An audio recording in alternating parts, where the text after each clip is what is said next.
Okay, so I'm recording. Hello, hello. So I'm making a impromptu vlog. It's going to be very long-winded, I assume. But if you are a Star Wars fan, this will be of interest to you. If you're not a Star Wars fan, I apologize.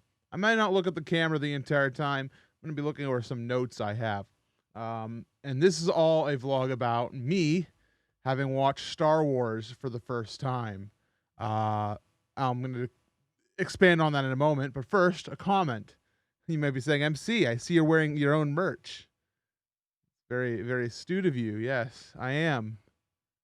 I'm wearing my own merch, not because I want to promote it, but because it is 2:41 a.m. My hair was a mess, and I'm wearing a Twitch hoodie over my uh, around the house shirt, so I look semi-presentable. And instead, I've ended up with the look of esports athlete. Um, I apologize if this makes you think that I am a douche. I'm probably not. Anyways, so I have not really watched Star Wars before. Let me explain my history. I've obviously been aware of Star Wars my entire life, and I've known the plot line, the basic plot line, and everything I'm going to say is going to be spoilers for all of Star Wars from here on out. No Mandalorian spoilers though, so don't worry about that. Um, I've of course been aware of episodes 4, 5, and 6 for all my life, and I don't think I ever watched them as a kid or anything. I even in my adulthood I didn't really watch them. I've seen scenes from them. I didn't know like the uh, "No, I am your father" scene was in the fifth movie. I thought it was in the sixth for the longest time because I thought that was like the big climax of the whole series. I didn't realize that the big climax was act like that moment was in five, and the big climax of six is Darth Vader's redemption. I didn't know this. I never watched four, five, or six at any point in their entirety. I did, however, have as a child have episode one on VHS, and I believe I watched it twice. But I was also 12 or 13. It was around the time of the Wii, like right before the Wii era. So I think that's accurate, and I don't believe I understood anything or cared about anything. I remember seeing the pod racing scene. I also own two Attack of the Clones on VHS, but I can safely say that if I've watched it, I had no idea. I've also had exposure to the prequels through lots of memes. I've been very aware of the, uh, you know, it's over, Anakin. I have the high ground. And I've known of all the memes, the "I am the Senate." I know all these things, but I haven't ever really watched those, and I've never seen Revenge of the Sith. I never watched episode 3, never once. Um, I have, however, watched Force Awakens and The Last Jedi, both in theaters as an adult, um, with the knowledge of how Star Wars goes. I also saw Rogue One, which I really enjoyed. I won't be talking about Rogue One much, but I personally really enjoyed it. I thought it was a cool story. I thought it was a very adventurous story. I think it is very distinctly outside of what people want a Star Wars movie to be, but I think it was a really good story in the Star Wars universe. Um, I've not watched Solo yet. I am planning on watching Solo. I have not watched the Clone Wars animated show. I plan on watching it, and I am actively watching The Mandalorian because that brings me up to present day, where I got Disney Plus for free with my Verizon uh, subscription, and I was like, sure, why not watch Star Wars before Episode 9 comes out? I want to watch it and really experience it.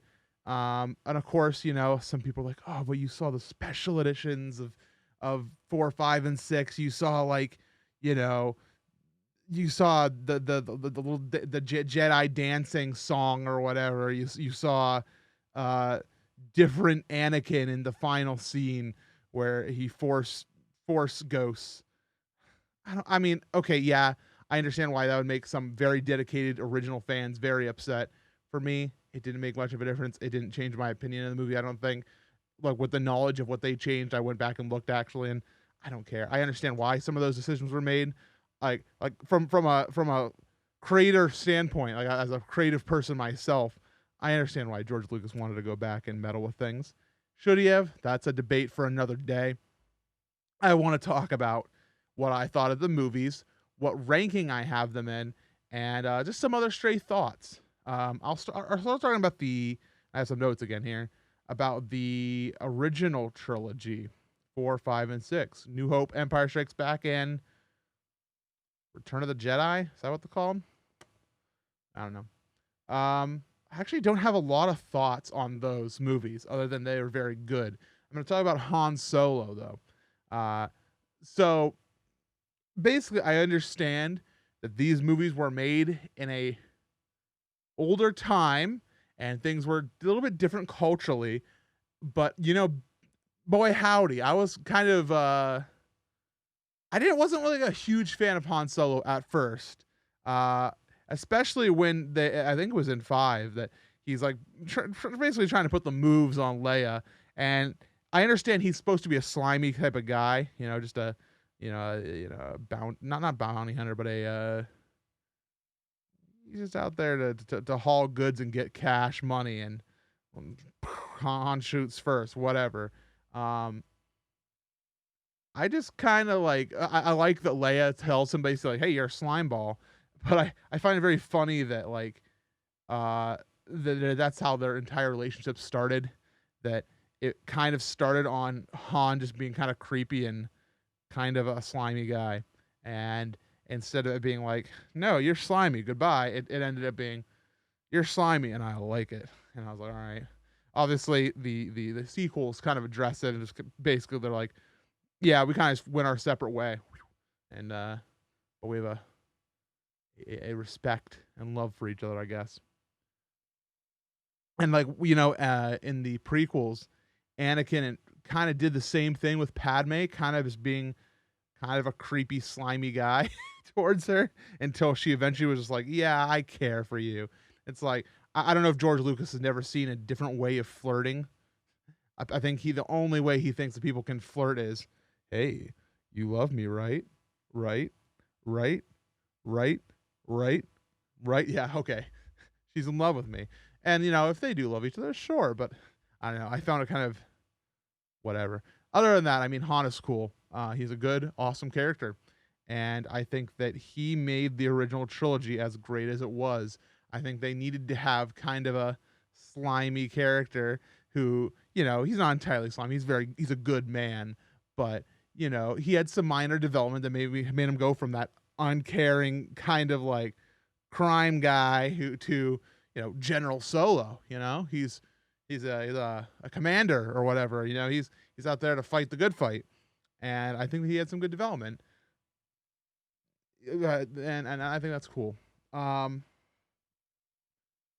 I love C3PO and R2D2. Because yes, they can be convenient plot devices. Like how R2 just kind of does the thing sometimes. It's like, "Oh, we need this door open. Good thing we have R2D2 right here to open the door for us." And C3PO is a lot of times just used for comedy. "I am C3PO, human cyborg relations. I am fluent in more than 6 million. And then he gets like cut off, and I don't know. But despite those two things, the Deus Ex robot and the comedic relief, I think they also are just really good characters because they're really kind to everyone around them, and they have a lot of personality despite them just being kind of like robots. When R2 does his scream, it's the funniest thing in the world. Or when he like just runs off. I love when it's like R2's like, "All right, I got something to do. Goodbye." And C3PO is like, No. We shouldn't go do that." And R2's like, "All right, bye." And just keeps going. I like that there's personality in these robots. That's like when C3PO is like he's like, "Well, I'm going to stay right here. I'm not going to get in any trouble." And then like someone blows up right beside him. He's like, "Never mind, I'm coming along. I'm going with you." BB-8 is also cool, but doesn't really hold a candle to the OGs in my opinion. I think he's still cool. I like BB-8 a lot. I don't actually have a lot of thoughts here in my notes on the original trilogy because they're so good, they're concise, and I think that they live in infamy and they've spawned so much media for a reason because they are so engaging, interesting, and full of characters that built a world. I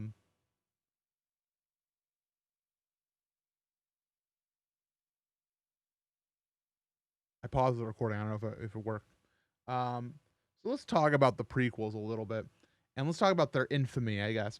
For the longest time, I've had the notion in my head that's been put in there by the Star Wars fans and pretty much everyone that the prequels are terrible movies.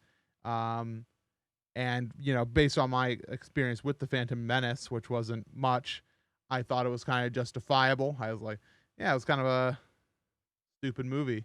I didn't think really much of Phantom Menace as a kid.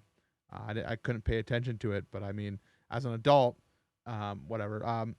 But after watching all three of them, 1, 2, and 3, I was like kind of stunned that they aren't held in higher regard because there are annoying stuff.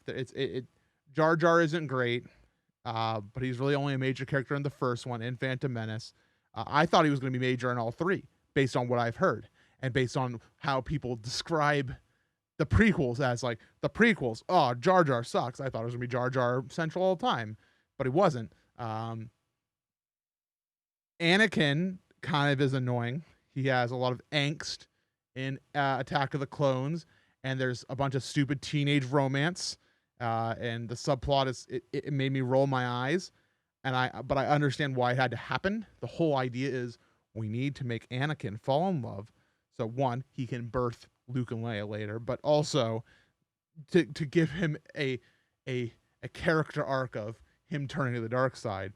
But those subplots weren't fun to watch when I compare them to the original trilogy, even when there was things like Han being a slime ball. I'm like, I don't care about this stupid relationship that they're trying to put into these characters, but at least it wasn't as annoying as Padme and Anakin. However, they did surprise me because the prequels, because how prepared the plot was over the 3 films. The character development that they had in them and the different like areas, the worlds, the themes, and the battles, everything there was kind of awesome. I love their overall direction with the 3 movies as a whole. Yeah, the first one, Phantom Menace, is a little bit weaker in all of that. It could probably be left out. But the prequels overall kind of surprised me because I thought they were way better than I anticipated.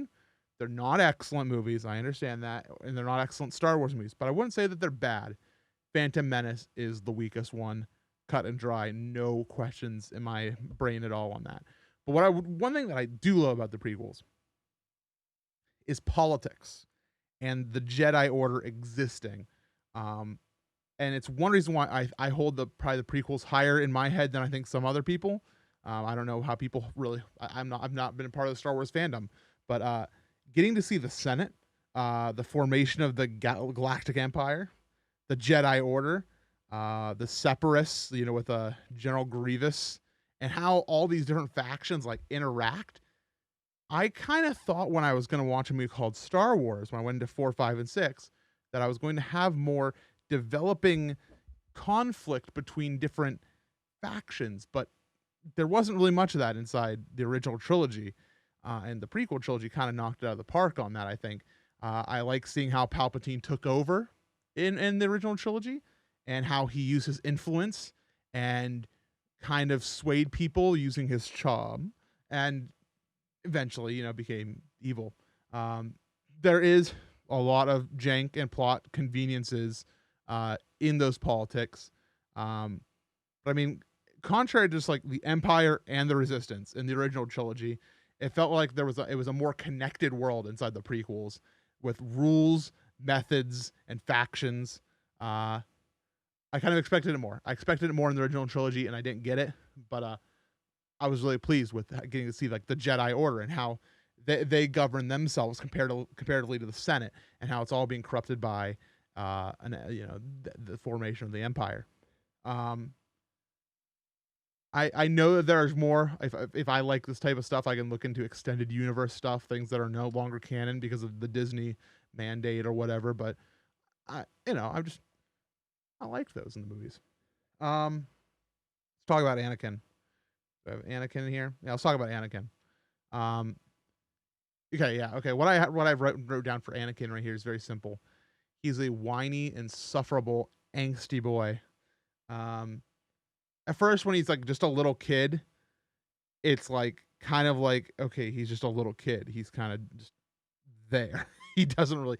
Anakin in Phantom Menace is just a kid who is obviously being told to act and go blah blah blah blah, blah and say his lines, and it's kind of like, ooh, I don't really want to watch that. But he gets very grating in Attack of the Clones and Revenge of the Sith. Um, and it's only really when he in Revenge of the Sith when he awakens as Vader and becomes I hate you that I actually had any interest in his angst, and I understand why it was a good build up. But I think the prequels were good because of Obi-Wan and the Jedi Council, the Order, not because of Anakin, really. I do like Anakin as a character. I think that they did show his character development, his doubt and his fears. A lot of it was like driven into like the story of like, give into the dark side. Your fears will become doubt, and your doubt will become hatred, and you see those complex emotions in Anakin. Even if the acting is a little suspect, it came along, and I understand how it led to him betraying the Jedi and falling under Palpatine. It all makes sense. The scene with Mace Windu and his purple lightsaber, which is sick. That was all very well done. I think it was good. Padme deserved better. That's all I have to say about Anakin. Also, let's talk about lightsaber duels real quick. I don't remember where I read it. Oh, I got a message. Cool, we're good. I saw this a long time ago. People were talking about the prequels, and they said that the more action movie type of battles that they had with the lightsabers was bad because it took away some of the emotional storytelling that the original trilogy did. Whatever, man. I got a lot of emotion still out of the battles, and I did, like when I watched the original trilogy, and I was watching that because people told me there's a lot of emotion in how they choreograph the fights, and I'm looking at it, I'm like, is there? I mean, yeah, there's obviously like power struggles, like one person is leading the battle, another person's leading the battle, or there's like a clash, but I didn't get as much of that as I thought I was going to. I thought it was gonna be more art, and it wasn't really art. It was just kind of like lazy choreographed like battles, and then obviously instead of the prequels it's more action movie like, and I'm like, I understand the desire for art, but I'm all right with it just being cool action movie time. Maybe that makes me kind of a simpleton, but it's one reason why I think the sequels also have a lot of fun in them, because when I'm going to watch a movie, obviously I'm going for the story and the emotion and stuff, but I think that a lot of the battles, I'm going in for the spectacle, and I think that I'm all right with that. I think there's a lot of good, storytelling in the battles in the prequels too. For example, like Yoda like holding back the Force lightning. That's cool stuff. I need to turn on my fan.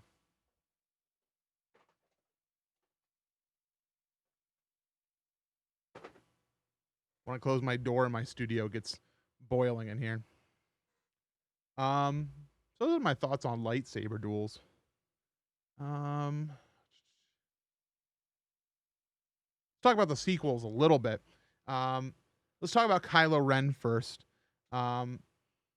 It has to be hard to make a new antagonist after you've created like a Count Dooku, a General Grievous. You've created Darth Vader. You've created Emperor Palpatine. You've created some of the great villains in this series. Obviously, Disney, no longer George Lucas, has not created those villains before, but they needed to create a new character, and they obviously went for a very similar type of thing to Anakin, which we've had before, which is, his struggle between the dark side and the light. And I kind of like what they did with Kylo Ren. His struggle though is more pronounced. Like it's not done as subtly and artfully as I think the prequels did it. Which I know the prequels, you can give them all the crap you want, but I think that they handled Anakin in kind of an interesting way that Kylo Ren is more. Kylo Ren like literally will just like start pulling out his lightsaber and destroying a tech console whenever he has any moment where he's angry or conflicted, and it's like, oh, he is conflicted. We don't like the storytelling is not nuanced in that at all, which I think is a downside. But they're trying to do him different, and I don't know if it's done better, but it's done different for sure. I don't have a lot of thoughts on Kylo, honestly.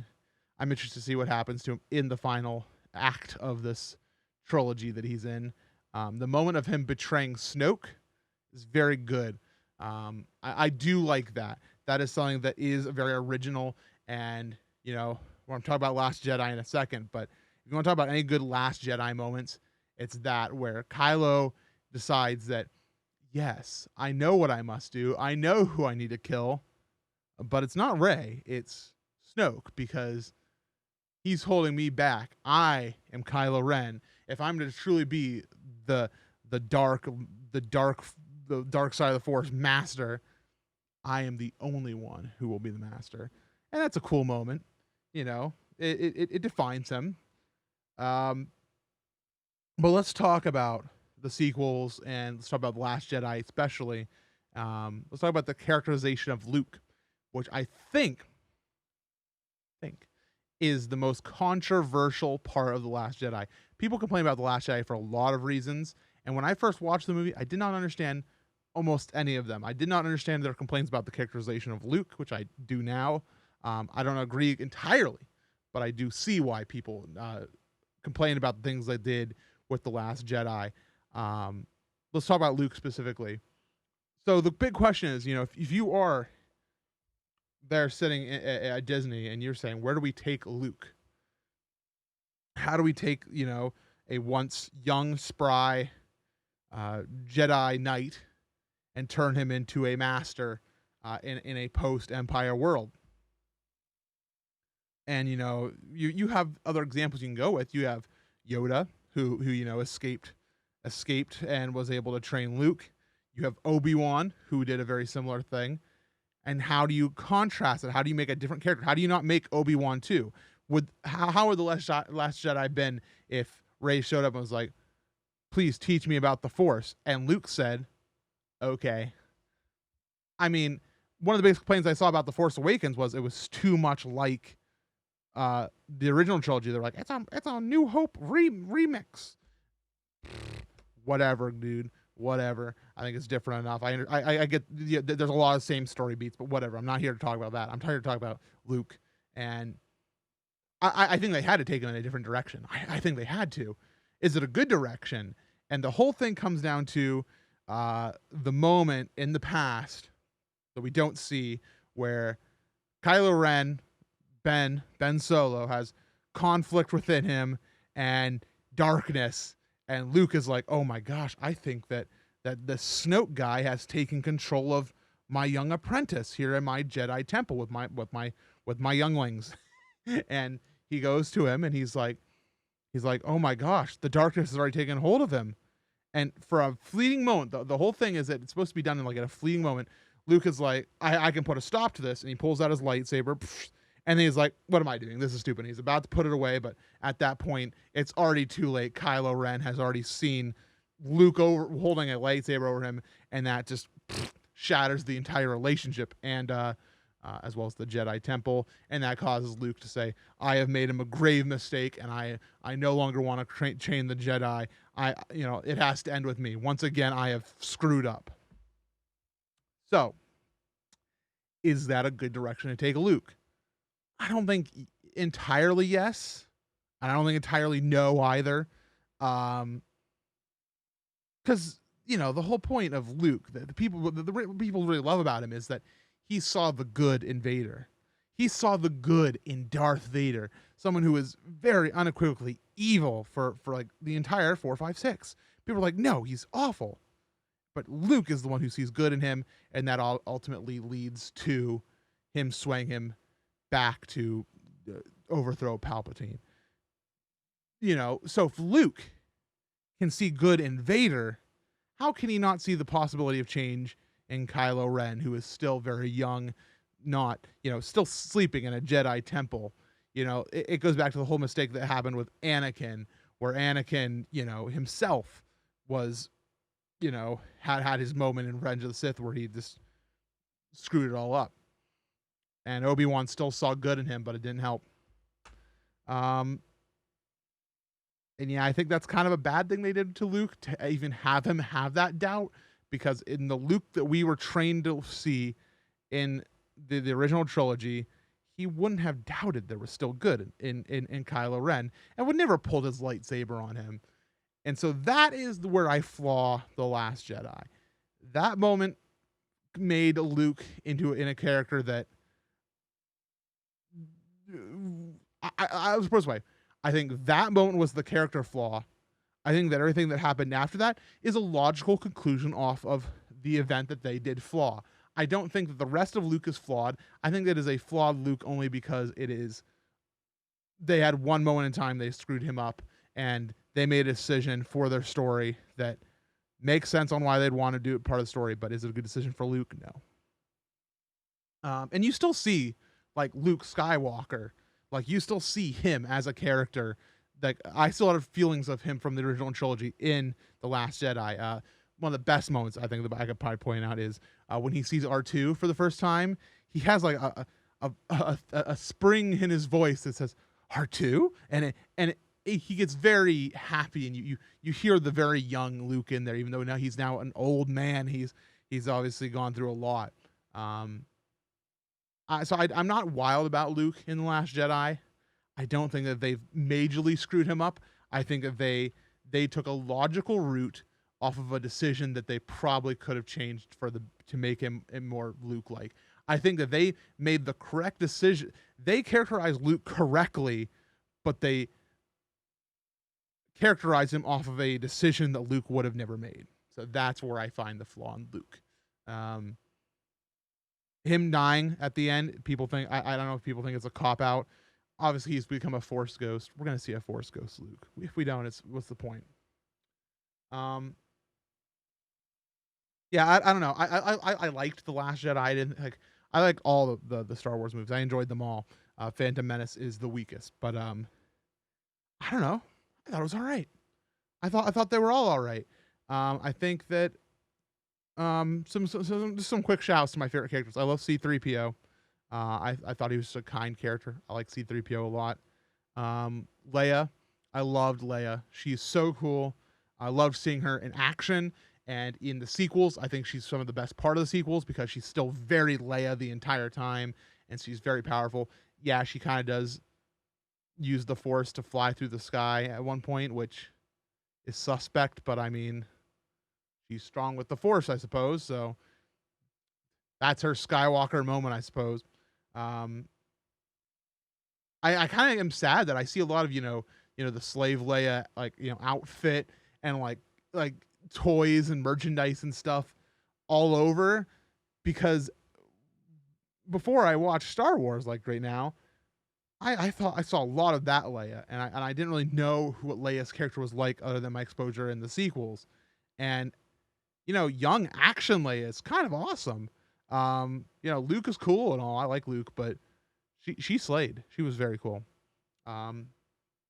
Obi-Wan, you can't not mention Obi-Wan. He's a cool character in the original trilogy, but he's god tier in the prequels. He makes watching the prequels entirely worth it. I'm excited to see his own series. He's charismatic. He's understanding, patient, and caring.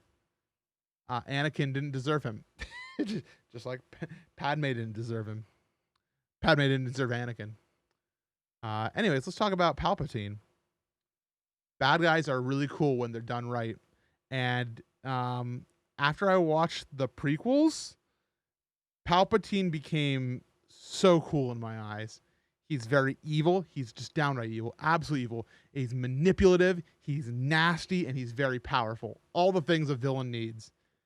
His motives and intentions are twisted, but they are understandable.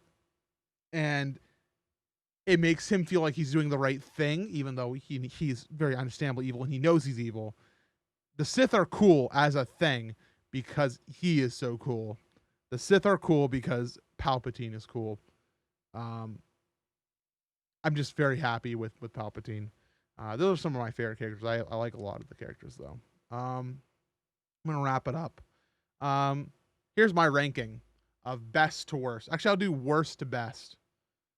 Worst is Phantom Menace. Phantom Menace. I still enjoyed it, but Qui-Gon Jinn. Then number 2, Attack of the Clones. Attack of the Clones it's all right, but it has a lot of angst in it. A lot of angst. It was a much better than the first one. There's a big gap between 1 and 2. Then there's Last Jedi. Last Jedi, again, I think is good. I think upon rewatching all the other Star Wars, it is weaker in my eyes, and I understand the complaints about it a little bit more. I love all of the new characters still, though. I think that there was a lot of complaints about Holdo and Rose. I think they're fine. I think they're good. If I was going to lodge my complaints about that movie, it wouldn't be because of those characters. Controversial. Then is 6. I think that Return of the Jedi is very good, but I did not get as much adventure and excitement that I wanted out of it. The best part is the end, of course, the whole Vader redemption, very good. After that is 7. I really like Force Awakens. I think people sleep on it a little bit because it's like, oh, it's just New Hope, but I don't know. I really like Rey. I like Finn. I like Poe. I like that they have Leia in it. I think that Han is super cool in it, and Chewie's there. The Millennium Falcon. There's all the hits. You get all the hits, but it's a new story, and you get Kylo Ren being kind of angsty, and it leads to good moments. And I don't know. There was good battles. There was good new characters. Like there was Maz, and there was Obi-Wan has a line in that movie. He does. I don't know. I really enjoyed Force Awakens. I think it was a refreshing take on Star Wars. Then is 4, A New Hope. You might be saying MC out. Hold on, wait. Because you might be counting the numbers in your head. A New Hope. It's a classic. You can't beat it. Except you can.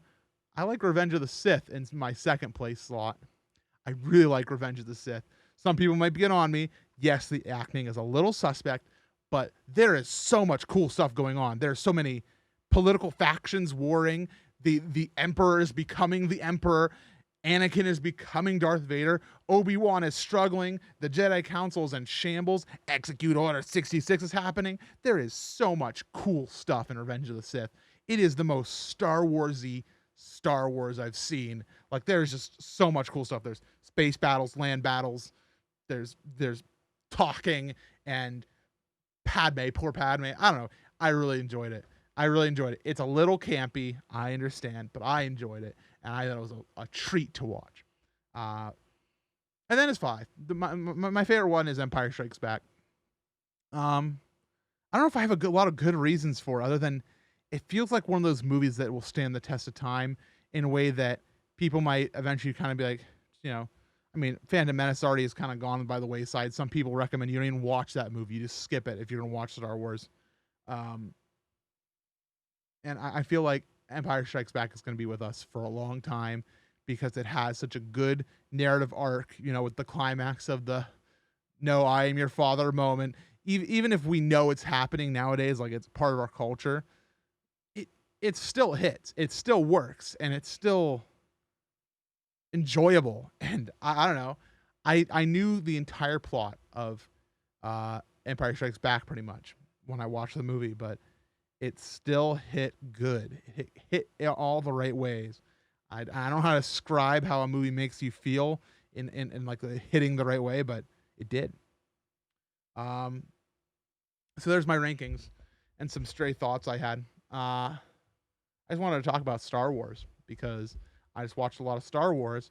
I've been watching Star Wars while waiting on stuff to render for this movie, which you might want to watch soon. It's called Money Making Game. It's a documentary about Zeldathon, and it's coming out soon. This cover is not final because, surprise, it's not actually the movie in here because the movie's not done. This is actually the girl who leapt through time in here. This is just a sample of what the cover is going to look like. The actual cover is going to look a lot like this, except to be brighter. I'm not here to plug my own movie. I'm here to talk about Star Wars. Obi-Wan is the best. Palpatine is a great villain. Leia is sick. I love the droids. Everybody else, Luke, Han, sure. Rey, Finn, Poe, yeah, why not? Anakin, you are a whiny boy, but I care about you, and your story was enjoyable. All the Star Wars movies are good. Phantom Menace, maybe not. That's my conclusion. Thank you for watching. I'm watching Mandalorian. Mandalorian is really good. Again, no spoilers on that. Mandalorian's really good. I'm gonna watch Solo, which I heard was mixed. Bye-bye.